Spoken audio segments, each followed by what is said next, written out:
Joining us now, the winner of today's race at New Hampshire Motor Speedway. There you see the winning car. Kevin Harvick, how good is it to finally hear the fact that you're a winner in 2019? Yeah, you know, it's been one of those years, and Dale and I talked about it a couple days ago. You know, we started off not where we needed to be as far as the performance of the cars and the things that were happening, and everybody put their head down and started changing things. It takes a while to change directions. It's a big boat that you have to turn around, and it takes a long time to get back to shore, and these guys have done a great job of getting things back in the game, and we've had speed and led laps at several races now, and the chances that we've had, I've made mistakes or we've made some other mistake and cost us a chance at winning that day. So today they made a great call. I thought there's only 3 of us that stayed out. We were in big trouble, but we knew our car was good. I just didn't know how fast it would run out in clean air. And traffic is not what I needed. Those guys didn't give us any breaks in traffic. And Denny was able to get to our back bumper. I knew he was going to hit me. I saw him come up and tried to time it so that I was standing on the brakes with the wheel ready to go to the right. And I wanted to slow him down so that he was still on my bumper so he couldn't shoot out beside me and get to the corner.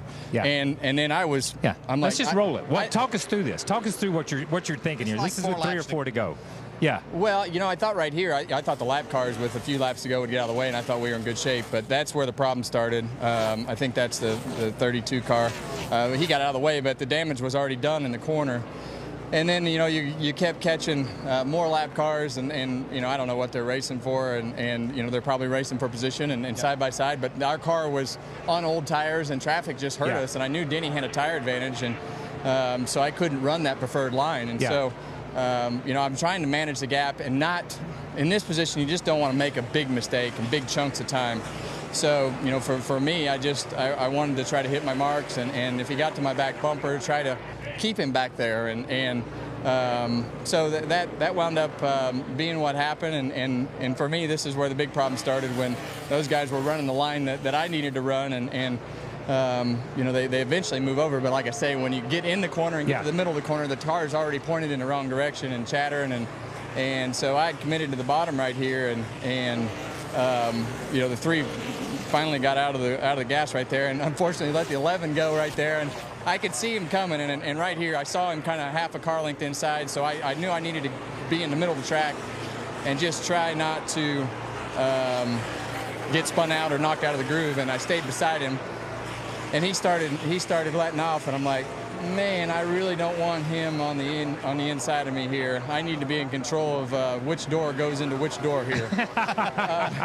So, you know, he came down right there and tried to get into the right rear, and I was coming up at the same time and just knocked the front out of the front of that car, and I just wanted to be in control of the door slap. Yeah. I didn't want to be door slapped. Yeah.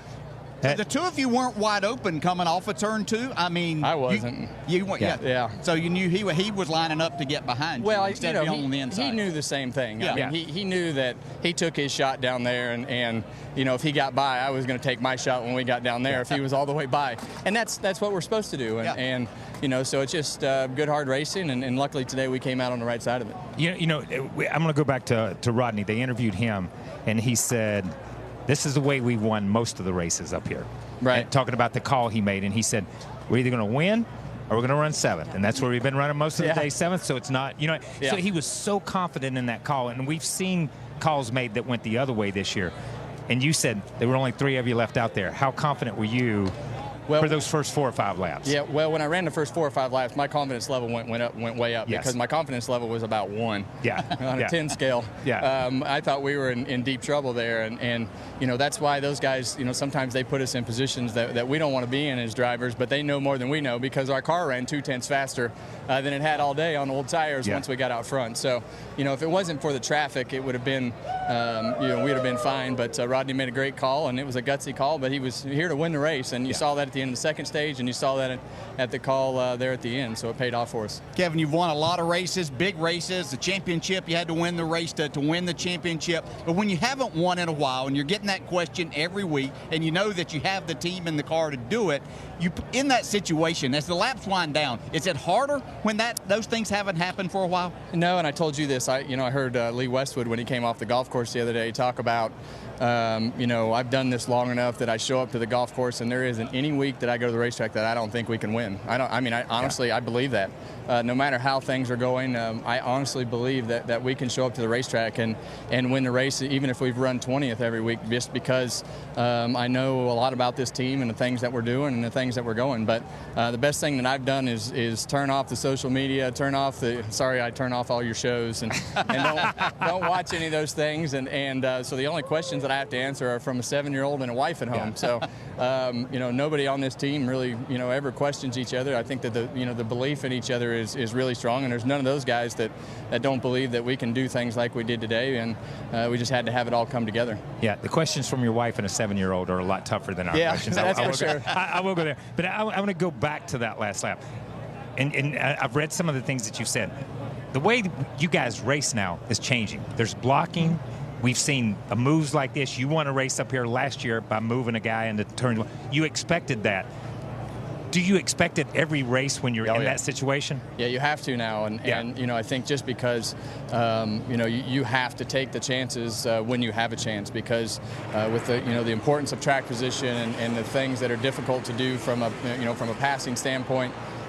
When you have an opportunity, you need to try to capitalize on it. That's what's been frustrating for us is, we've had 4 or 5 opportunities and haven't capitalized on them. And today it was like, all right, we need to do everything we can do to capitalize on this particular situation. And today we did. Yeah, last year, I'm going to say this. Last year, you showed us the art of moving somebody, and this year, you showed us the art of not being moved. So that's pretty cool. Yeah, really cool 2 years in a row. Sometimes you grow up beating and banging, and you remember all those things. Most of that's learned at the go-kart track with your buddies, right? Yeah, that's exactly beating and banging at the fun part. I want to know what it's like to kiss a lobster. Yeah, what's that like? It tastes funny. But you said you were going to do that. Did you tell Dad this morning that if he won, you were going to kiss the lobster? He told me I had to kiss the lobster. So you had to do it. So this week we went. We've been in Wyoming, so we've been fly fishing, and we had a match of chicken with the fish in the net this week. So I told him, I said, to make up for not grabbing that fish in the net, you're going to have to kiss the lobster today. So he held up. Good job, man. Look at the. I don't know if you saw the monitor when they brought it over. Were you like, uh-oh, I'm going to have to do this? Yeah? Yep. And a happy belated birthday. Yes. You just turned 7, didn't you?